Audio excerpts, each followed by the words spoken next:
Given the function k of t equals 2t minus 1, evaluate k of 2. All right.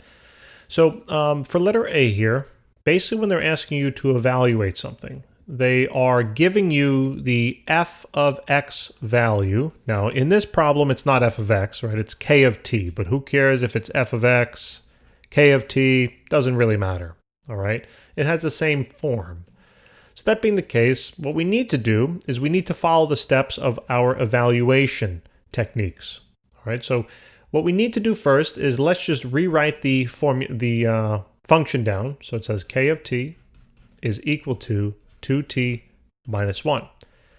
Now, they want us to evaluate this function basically at 2. All right. So what we're going to do is we're going to substitute out our k of t value now for k of 2. All right.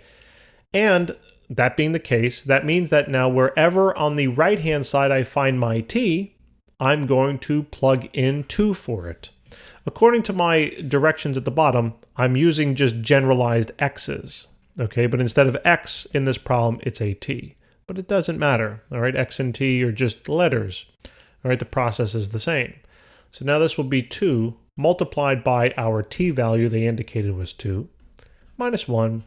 So then k of 2 will be equal to 4 minus 1. So obviously k of 2 is then equal to 3. And that is the answer. So k of 2 is equal to 3.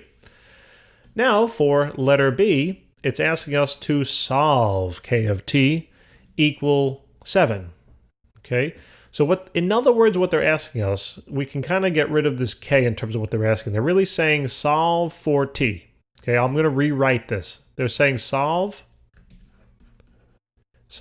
for t when k of t equals 7. That's essentially what they're asking us for.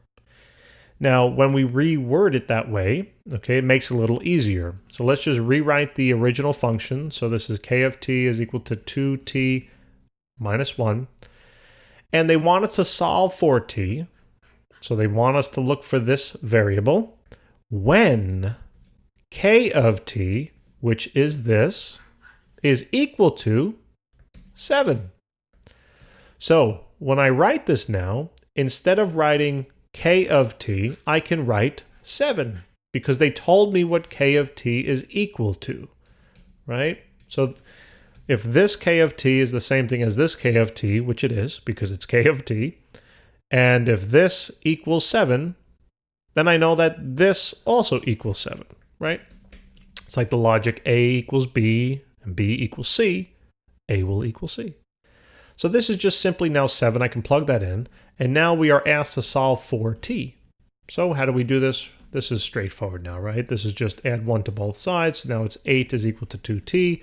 Divide out the 2 from both sides then, and we're going to get 4 is equal to t.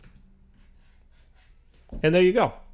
Thank you guys for tuning in. Please remember to subscribe, and I'll see you in the next problem. Take care.